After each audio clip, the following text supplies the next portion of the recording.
하나님께서 우리에게 생명을 주셔서 이 땅을 살게 하실 때 생명 이외에 아주 소중한 선물이 있습니다. 이 선물이 무엇이라고 생각하십니까? 사람마다 건강, 가정, 재산, 자신의 재능 등 우선순위를 조금씩 다르게 말할 수 있습니다. 하지만 모든 사람들에게 최고의 선물은 시간입니다. 하나님은 한 사람 한 사람에게 차별 없이 그리고 풍성하게 시간을 허락해 주셨습니다. 어떤 사람이 우리에게 당신은 건강하게 하루만 사시겠습니까? 아니면 조금 몸이 부족해도 여러 날 살 수 있는 기회가 있었으면 좋겠습니까? 묻는다면 우리의 답은 명확합니다. 시간이 있어야 건강도 필요한 겁니다. 시간이 없는데 무슨 건강과 다른 어떤 것이 우리한테 있어야겠습니까?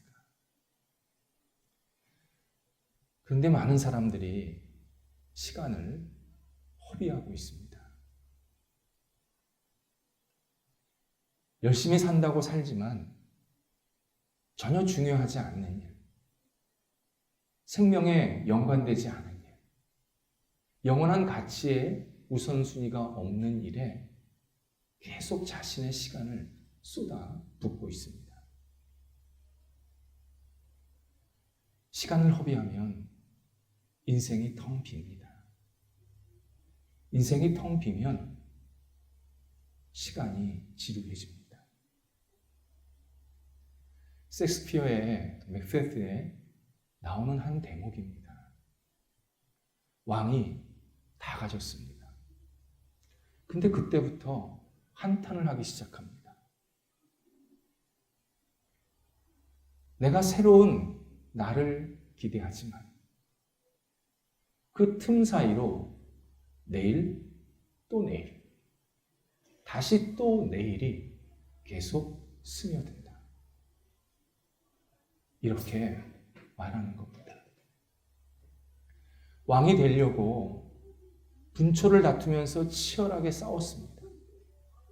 그래서 최고의 권력과 재산을 가졌습니다. 그때부터 그가 인생이 지루하기 시작합니다. 그리고 허무하기 시작합니다. 뭔가 의미 있는 날을 계속 맞이하고 싶은데 오늘 같은 지루한 날이 내일, 내일, 또 내일 계속 지루한 날이 반복이 된다고 너무너무 괴로워하고 있었습니다. 시간의 지루함, 우리 현대인들의 크나큰 숙제입니다. 너무나도 풍성해졌습니다. 너무 여유로워졌습니다. 가난, 과거의 가난과는 비교할 수 없을 정도로 가난이 아닙니다. 굉장히 나아진 삶을 지금 살고 있습니다. 그런데 이 여유로운 시간을 뭘로 채워야 될지를 사람들이 갈급해하고 있습니다. 나 뭐 해야 되지? 시간 남으면 나 뭐 해야 되지?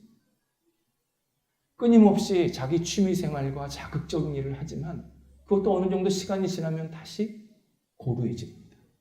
무료해집니다. 그리고 또 다른 것을 찾습니다.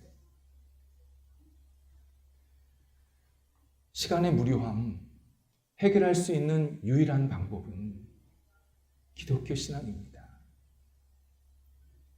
기독교 신앙은 시간에 대한 근본적인 개념을 바꾸게 받아들입니다. 일반 사람들이 생각하는 시간의 개념이 아니라 신앙 안에서, 하나님 안에서 이 시간을 완전히 변화시켜서 내가 받아들이게 만드는 능력이 있습니다. 기독교 신앙에서는 시간이 내게 아닙니다. 내 시간은 내게 아닙니다. 하나님이 나에게 잠깐 빌려주셨습니다. 시간을 창조하신 분이 하나님이시고 그 하나님이 나에게 이 땅을 살아갈 수 있도록 잠깐의 시간을 빌려주신 겁니다. 잠깐 시간을 빌려주셨다는 것은 언젠가 그 시간을 거두어 가신다는 겁니다. 그리고 그 시간 안에서 내가 어떻게 잘 살았는지 못 살았는지를 하나님께서 판단하시는 때가 있다는 뜻입니다. 이 사실을, 이 진실을 깨달으면요, 우리가 정신이 번쩍 납니다. 아, 이거 내 거 아니구나. 내 시간을 내가 어떻게 사용했는지에 따라서 나중에 하나님께서 이걸 통해서 나를 판단하시는구나. 이걸 깨달으면 쓸데없는 일을 하고 싶지가 않습니다. 매일매일 살아가는 게 내가 어떻게 살아야 되지? 어떻게 이 시간들을 채워나가야 되지? 계속 충족한 그러한 영혼의 깊이를 갖고 계속 시간을 활용하게 됩니다. 두 번째는 시간 안에서 행하는 언행들이 하나님 그리고 하나님의 나라와 연관되어 있다는 사실을 깨닫게 하십니다. 기독교 신앙이 없을 때는 내가 하는 이 모든 언행은 이 땅에서만 필요한 겁니다. 이 땅에서만 하면 끝입니다. 더 이상 다른 거 없습니다. 그러니까 남 속이고 거짓말하고 사기치는 겁니다. 이 땅에서만 잘 살면 되니까요. 그런데 하나님이 나한테 주신 시간 안에서 내가 어떤 언행을 하냐에 따라서 이 언행이 계속 하나님과 연관이 된다. 하나님과 계속 연결이 되어서 나중에 이것이 큰 하나님께 영광되기도 하고 하나님의 이름을 높여드리기도 한다라는 사실을 깨달으면요, 그때부터 내 시간 안에서의 언행이 의미가 넘치는 것을 계속 치르게 됩니다. 내가 기본적으로 예배드리고 찬송하고 기도하는 것, 이거는 그냥 기본입니다. 사랑하는 것, 영원한 생명에 대해서 소중히 여기는 것, 단순히 먹고 사는 것이 아니라 하나님이 기뻐하시는, 하나님께 영광되는 일들을 계속 찾는 것 뿐만 아니라 내가 다른 사람을 이용하는 게 아니라 오히려 다른 사람을 살리고 세우는, 그래서 결국 이 사람과 내가 영원한 하나님의 나라, 하나님과 같이 연결이 되는 것, 이러한 일들을 계속 중심에 두면서 의미 있는 행동을 하기 시작합니다. 어떤 사람은 제가 이 땅에 살 때는 제 마음대로 살게요. 제 시간이니까요. 나중에 하나님 나라 가면요, 제가 그때 하나님의 연관된 일들을 하겠습니다. 그렇게 말하는 분들이 있습니다. 이런 말에 맹점이 있습니다. 내가 이 땅에서 내 마음대로 살면 하나님의 나라가 들어가기가 어렵습니다. 하나님 안에 안기고 하나님 나라에 들어가는 것은 이 땅에서 하나님의 뜻대로 예수님을 잘 믿고 따르고 예수님이 기뻐하시는 일들을 우리가 행할 때 하나님께서 우리를 받아주시고 그 하나님의 나라를 우리한테 나중에 상으로 주시는 겁니다. 근데 내가 이 땅에서 내 마음대로 살면 하나님의 나라가 점점 나랑 멀어지는 겁니다. 하나님 나라 가서 내가 어떻게 살겠다가 전제가 안 되는 겁니다. 그냥 그걸로 끝인 겁니다. 그래서 우리는 그리스도 안에서, 기독교 신앙 안에서 시간을 다시 생각할 때 내 삶에 대해서 다시 힘차게 출발할 수 있는 용기와 기대감을 갖게 하십니다. 오늘 본문은 예수님께서 이 땅에서 시간을 어떻게 활용하셨는지, 어떻게 시간을 대하셨는지를 우리들에게 본을 보여주고 계십니다. 예수님께서 공생에 시작한 지 일정 기간 동안 계속 갈릴리 지역에 머물고 계십니다. 6장, 요한복음 6장에 의하면 이 이야기의 배경이 유월절이었습니다. 그런데 7장으로 넘어와서 2절에 의하면 이 이야기의 배경이 초막절로 바뀌고 있습니다. 6월절은 우리 지금 쓰고 있는 달력, 태양력으로 4월입니다. 초막절은 10월입니다. 그러면 최소 지금 예수님께서 갈릴리에서 6개월 이상을 계속 머물고 계시는 겁니다. 1절에 의하면 예수님께서 유대, 곧 예루살렘 땅으로 넘어가시지 않고 있다. 그 이유가 예루살렘에서 유대인들, 곧 유대 지도자들이 예수님을 죽이려고, 핍박하려고 지금 작당하고 있다. 지금 벼르고 있다. 기다리고 있다. 그래서 예수님께서 예루살렘에 넘어가지 않고 계시다라고 그 이유를 설명해 주고 있습니다. 예수님께서 공생의 시작부터 유대 지도자들에게 계속 배척과 거부를 당하는 아픈 현실을 지금 우리에게 알려주십니다. 일부 유대 지도자들이 갈릴리에서 예수님이 하신 말씀을 듣고 또 하신 행동을 보았습니다. 이때 급하게 예루살렘으로 넘어갑니다. 그리고 예루살렘에 있는 유대 지도자들이 모여있는 본부, 회당에 가서 여러 다른 유대 지도자들에게 갈릴리에서 본 예수에 대해서 말을 하기 시작한 겁니다. 그런데 죄다 험담과 비난이었습니다. 갈릴리에서 예수라는 사람이 나타났는데 자기가 구원자라 그러더라. 분명히 우리가 알기로 그는 목수 요셉의 아들인데 자기가 하늘에서 왔다 그런다. 자기를 믿어야 구원을 받는다고 이야기한다. 그 사람 지금 하나님을 사칭하고 있다. 백성들을 선동하고 있다. 계속 유대 지도자들한테 비난한 겁니다. 이때 유대의 지도자들, 다수의 유대 지도자들이 예수님의 얼굴을 아직 못 봤습니다. 제대로 만나서 이야기한 적도 없습니다. 그런데 이 일부 유대 지도자들의 험난한 말을 듣고 비난하는 말을 듣고 예수에 대해서 적대감을 갖게 됩니다. 미움이 꽉 차오릅니다. 하나님에 관해서는 우리가 전문가인데 어떻게 지가 구원자라 그래? 예루살렘에 오기만 해봐. 우리가 가만히 놔두나? 하면서 예수님을 죽이려고 모의를 하고 있었다. 그런 의미입니다. 유대 지도자들의 모습이 우리 그리스도인들의 태도가 될 때가 있습니다.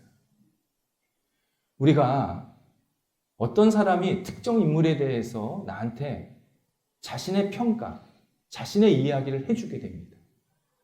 그러면 우리는 그 사람에 대해서 잘 알지도 못하면서 제대로 만나서 대화해 본 적도 없으면서 부정적인 평가나 비난이나 어떤 잘못된 모습을 나한테 얘기해 주면 나도 모르게 거기에 쑥 젖어듭니다. 그래서 내가 그 사람을 보지 못했지만 그 사람에 대한 반감, 미움, 내지는 거부감을 내 안에 가지면서 그 사람을 생각할 때가 있습니다. 여러분, 이거 그렇게 말을 전하는 사람도 문제지만 그렇게 받아들이는 내가 지금 하나님 앞에서 온당하게 행동하지 못하는 모습입니다. 신앙인은 내가 직접 보고 내가 직접 만나고 내가 직접 그와 대화를 한 상태 후에 그 사람에 대한 생각을 가져야 합니다. 이전에 누가 뭐라고 하든지 이 사람은 내가 만나서 이야기를 하고 난 다음에 판단을 해야 합니다. 왜요? 하나님이 그 사람을 사랑하시기 때문입니다. 예수님을 믿지 않던 그건 둘째 문제입니다. 하나님이 사랑하셔서 이 땅에 보내신 사람이기 때문에 내가 그 사람을 보지도 않고 판단하는 일은 하나님보다 위에 있다는 소리입니다. 올바르지 못한 행동입니다. 그리고 내가 그 사람과 대화를 나누고 그리고 그 사람에 대해서 알려고 할 때 긍정적이고 장점을 먼저 봐야 합니다. 그리고 어떤 이야기할 때 긍정적이고 장점에 관한 이야기를 먼저 해줘야 됩니다. 그게 그리스도인의 성숙한 인간관계입니다. 그렇지 않으면요, 그리스도인과 세상 사람과 다르지가 않습니다. 세상 사람들은 비판의 칼날을 너무 잘 대잖아요. 잘하는 것보다 못하는 걸 너무 잘 보잖아요. 장점보다 단점을 아주 칼날을 쫙쫙 대잖아요. 그리스도인은 바뀌어야 합니다. 시각이. 단점보다는 장점이 더 많이 봐야 하고 부족한 것보다는 잘할 수 있는 것을 훨씬 잘 봐야 합니다. 하나님이 누구에게나 그런 것을 주셨습니다. 우리가 그런 것을 찾아서 이해하고 받아들일 줄 아는 그런 인간관계의 성숙함을 가져야 합니다. 예수님께서 유대 지도자들에게 핍박받은 이유가 바로 여기에 있었습니다. 유대 지도자들 예수님 보지도 않았습니다, 지금. 근데 계속 미워하는 겁니다. 사람은요, 미워하니까 더 미워지는 겁니다. 나중에 예루살렘에 들어가니까 막 공격을 하는 겁니다. 이때 3절에서 예수님께서 이렇게 어려움을 당하시는데 예수님의 형제들이 예수님의 마음을 전혀 공감하지 않는 말을 하게 됩니다. 여기서 예수님의 형제는요, 예수님의 친형제입니다. 친형제.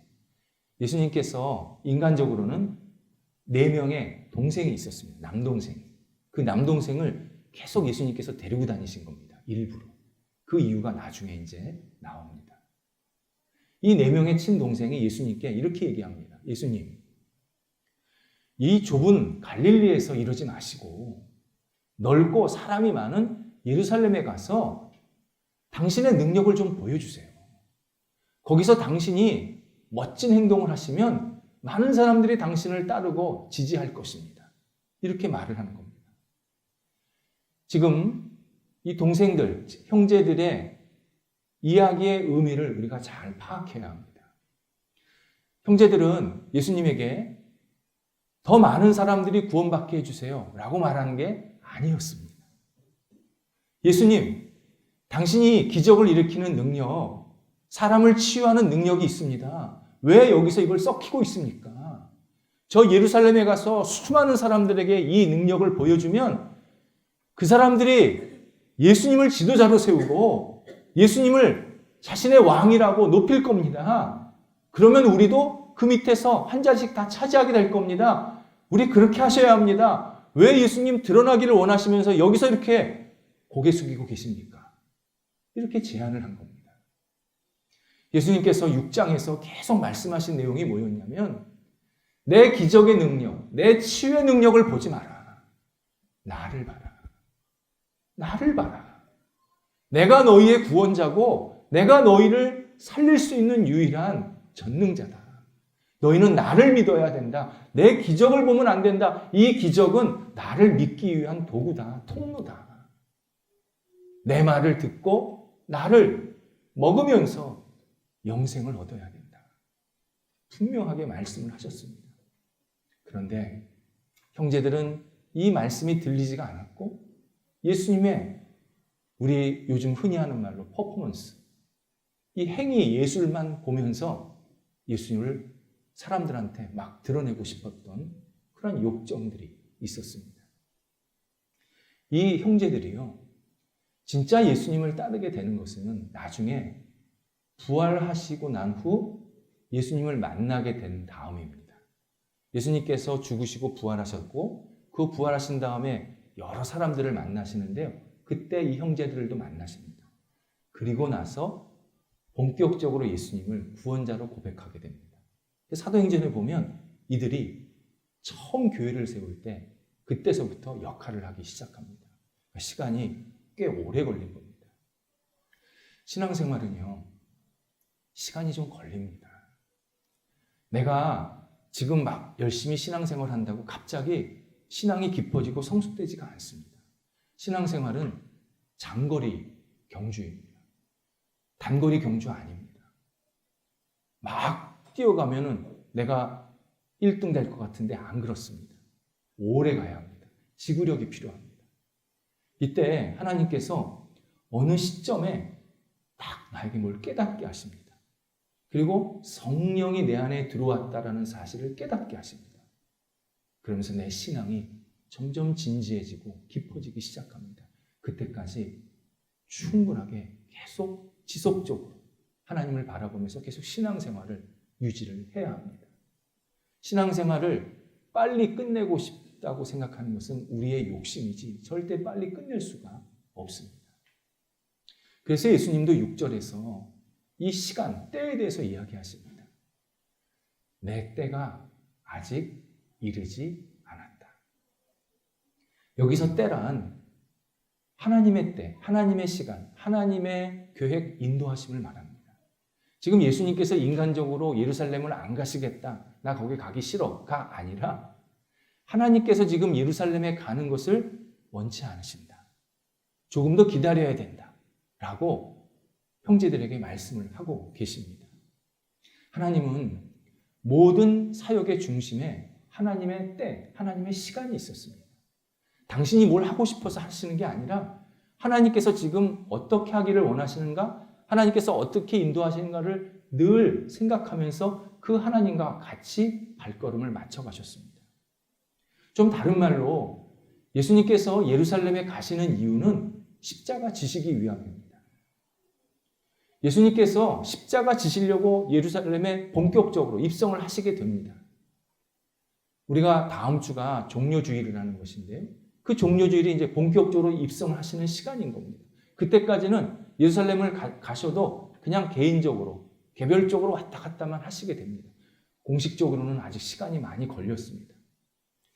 이 말은 예수님께서 이 땅에서 계실 때 모든 중심이 십자가에 있었다라는 의미입니다.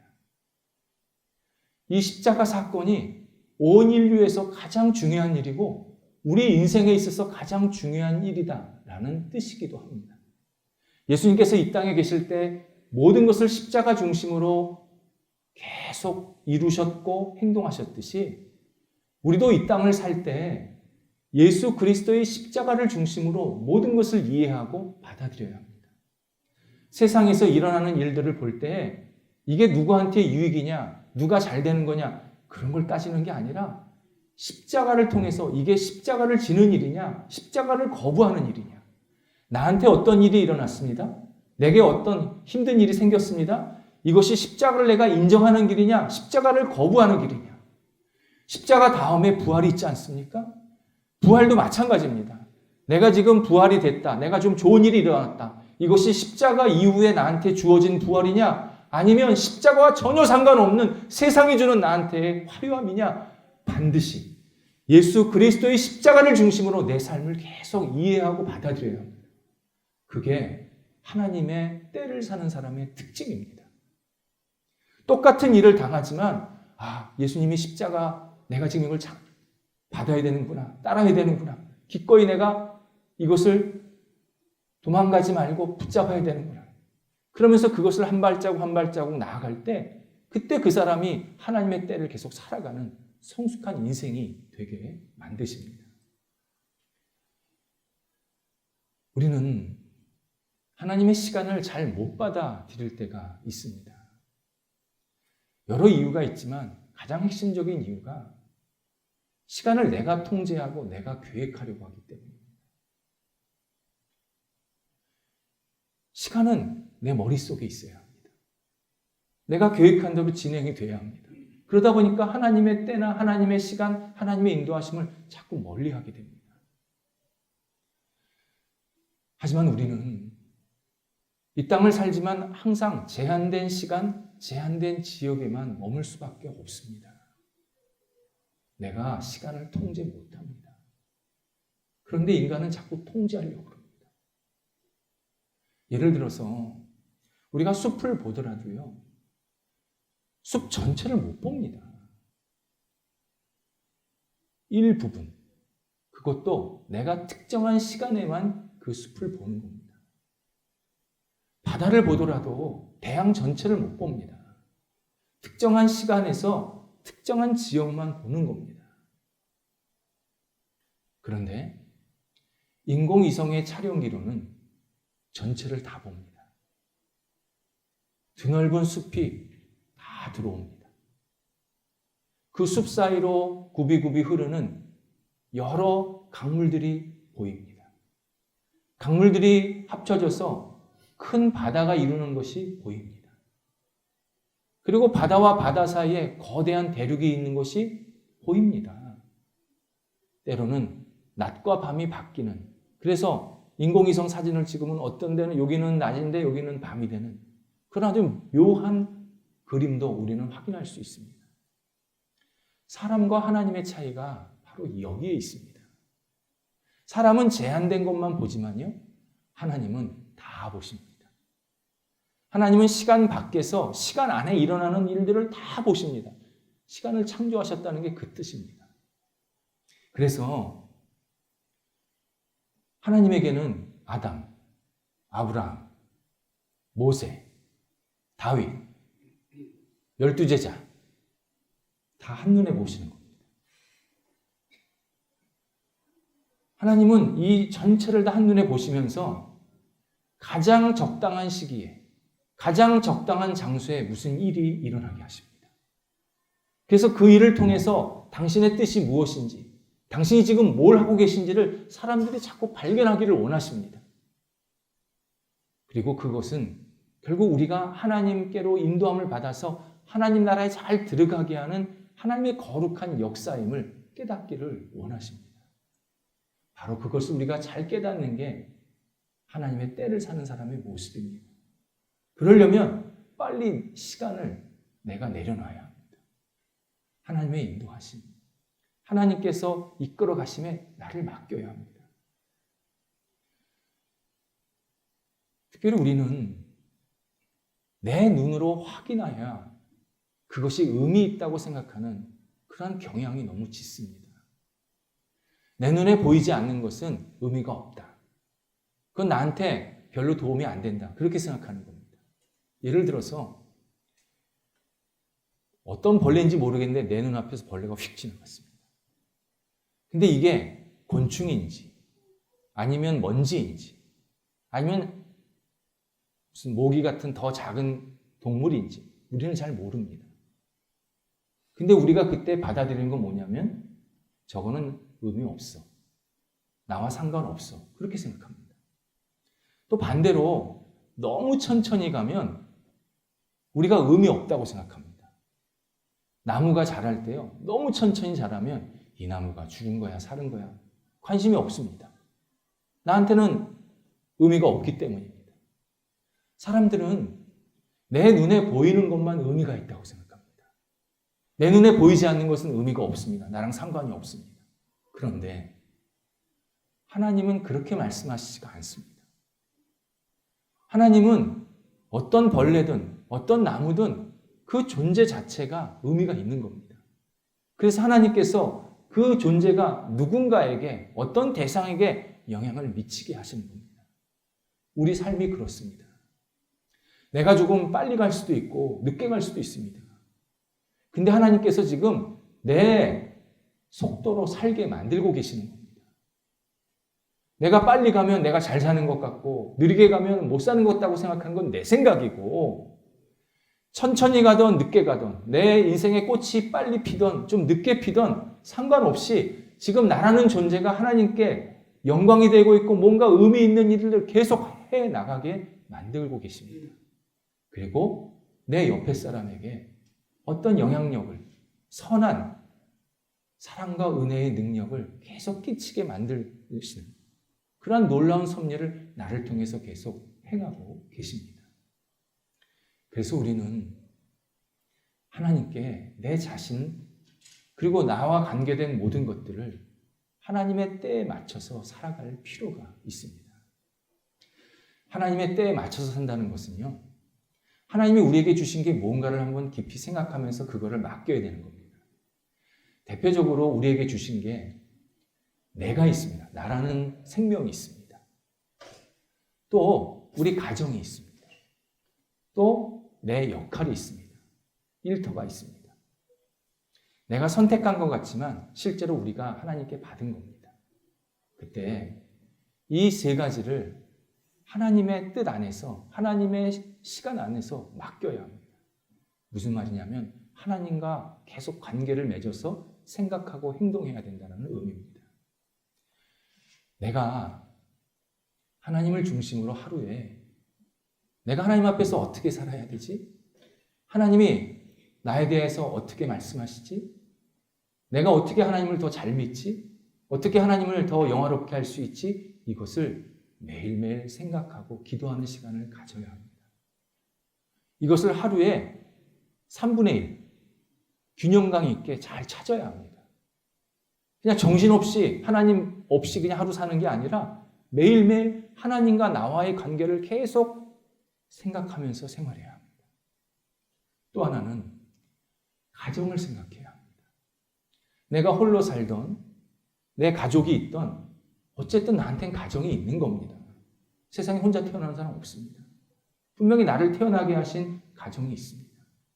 그럼 그 가정을 매일 하나님 중심으로 생각을 해야 합니다.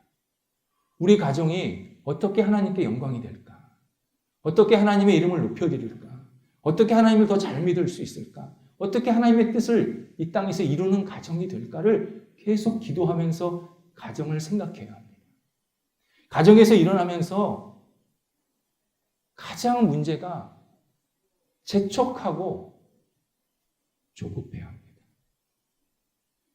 부모와 자녀가 서로 조급해야 합니다. 이렇게 해야 된다, 저렇게 해야 된다. 하나님의 때를 사는 게 아닙니다. 하나님의 때를 사는 사람은 가정을 맡기면서 우리 가정이 어떻게 하나님께 영광이 되기를 원하십니까? 어떻게 하나님의 이름을 높이기를 원하십니까? 계속 가정을 맡겨야 합니다. 그러면 그 가정 속에 하나님의 선한 시간들이 계속 임재하시면서 식구들을 조금씩 하나님 중심으로 변화시켜 주십니다. 또 하나가 내 역할입니다. 내가 현장에서 돈 버는 일을 멈췄다고 내 역할 끝난 거 아닙니다. 그것은 세상에서 그냥 은퇴라고 얘기하는 것 뿐이죠. 일의 은퇴죠. 우리는요, 나이가 들어도 젊어도 나를 통해서 하나님께서 원하시는 역할들이 있습니다. 돈 버는 일 말고. 물론 다 포함되는 것이지만요. 분명히 나를 통해서 주변 사람들에게 가족을 빼고요. 주변 사람들에게, 나와 만나는 사람들에게 어떤 영향력을 미치게 만드십니다. 그러면 나는 그분에게 어떻게 영향을 미칠 수 있을까? 지금 내가 어떤 영향을 미치고 있는가를 늘 생각해야 합니다. 그래서 내 역할이 마지막 하나님 부르실 때까지 하나님이 기뻐하신 대로 잘 감당하도록 기도하면서 거기에 집중해야 합니다. 나는 옆 사람 신경 안 써. 이분은 지금 하나님의 때를 사는 게 아닌 겁니다. 자신의 시간을 사는 겁니다. 내 옆 사람이 나를 통해서 어떤 영향을 받고 있고 어떤 긍정적인 부정적인 지금 마음을 갖게 되었는지를 계속 생각하면서 하나님의 때를 찾으며 하나님이 주시는 은혜를 함께 나눌 수 있는 그러한 역할을 우리가 계속 감당해야 합니다. 특별히 우리가 나라를 위해서 하나님께 맡겨야 합니다. 제가 대한민국에 태어나고 싶다고 태어난 사람 없지 않습니까? 태어나니까 대한민국 아닙니까? 감사 안 하십니까? 대한민국 태어난 거 참 감사합니다. 정말 하나님의 은혜라고 고백할 수밖에 없습니다. 물론 다른 나라 태어난 사람도 다 감사합니다. 하나님이 다 사랑하시니까요. 그런데 저는 나라를 위해서 기도할 때마다 하나님이 참 대한민국을 너무 소중히 여기시고 복되게 하시는구나 깨닫게 됩니다. 대한민국이요, 복음이 들어왔을 때 선교 역사에서 독특한 방법으로, 유일한 방법으로 들어왔습니다. 복음이. 어떻게 들어왔냐면 보통 선교사가 그 지역에 가서 몇 년 살고 그 지역의 언어를 배워서 성경을 번역하지 않습니까? 그래서 복음을 전하거든요. 우리나라는요, 외국에서 성경이 번역이 됐습니다. 그리고 성경이 먼저 들어왔어요. 선교사보다. 나중에 선교사들이 우리나라 사람들한테 복음을 전했는데 이 식자층들이 이미 성경의 내용을 알고 있는 거예요. 그래서 복음을 빨리 받아들입니다. 선교 역사에서 이런 게 없었습니다. 그리고 복음이 확장하는데 초단기간 내에 이렇게 부흥이 된 겁니다. 역시 전무후무합니다. 외국에서요, 우리나라를 본을 삼으려고, 모델로 삼으려고, 대한민국처럼 복음이 확장됐으면 좋겠다 하는데 안 돼요. 당연히 안 되죠. 이게 사람 일입니까? 하나님이 하신 일인데. 하나님이 확장시켜 주셨는데 우리가 이거 한 거 아니거든요. 우리 교회가 아니거든요. 그리고 그 복음 위에서, 기독교 신앙 위에서 나라가 계속 발전하게 되었습니다. 그런데 지금 우리가 기로에 섰습니다. 대한민국이 복음을 잃어버리고 있습니다. 예수 그리스도를 가벼이 여기고 있습니다. 예수님 때문에 하나님의 은혜로 이렇게 복음이 확장되고 잘 살게 됐는데 쏙 빠지고 이 물질만 남았습니다. 지금. 기독교인이 하나님 앞에 간절히 기도해야 하고 하나님께 모든 것을 맡겨야 될 절대적인 시간이 되었습니다. 기독교인으로서 이 땅을 살다 보면 마음 아픈 일도 생기고 좀 왜 저래야 되나 좀 불만족스러운 일이 생길 수 있습니다. 그때 다시 하나님을 바라보면서 기도해야 합니다. 그리고 우리에게 주어진 역할을 충실하게 잘 감당해야 합니다. 만약 내가 어떤 권리나 권한을 행사해야 된다. 기도하면서 정성껏 잘 행사해야 합니다. 그리고 하나님께 맡기면서 하나님 모든 것이 합력해서 선을 이루게 하옵소서. 하나님 우리 대한민국을 이끌어 주소서. 계속 기도하면서 하나님의 때를 기다리면 하나님께서 계속 우리에게 끊임없는 메시지를 주시면서 하나씩 하나씩 하나님이 기뻐하시는 모습대로 계속 세워주십니다.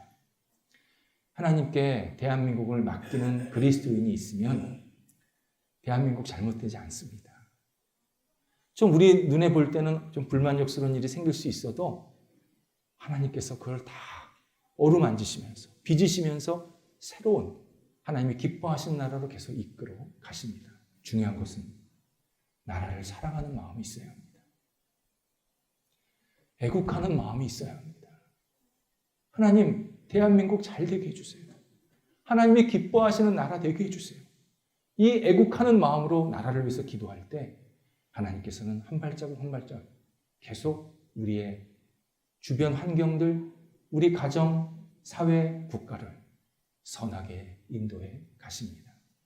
이게 하나님의 때를 살아가는 사람들의 성숙한 삶의 모습입니다. 기도하겠습니다. 하나님, 저희가 예수 그리스도 하나님의 때를 사는 하나님이 기뻐하시는 사람들이 되게 하옵소서. 저희의 인간적인 생각으로 조급하고 낙심하고 괴로워하지 않게 하소서. 하나님께서 가장 선하게 이끄심을 확신하며 저희의 인생, 가정, 일터, 우리 주변 사람들, 대한민국을 온전히 내어 맡기게 해주셔서 하나님께서 기뻐하시는 대로 마음껏 활용하여 주시옵시고 주의 영광이 돌려지는 저희가 될 수 있도록 인도하여 주옵소서. 예수님의 이름으로 기도드립니다. 아멘.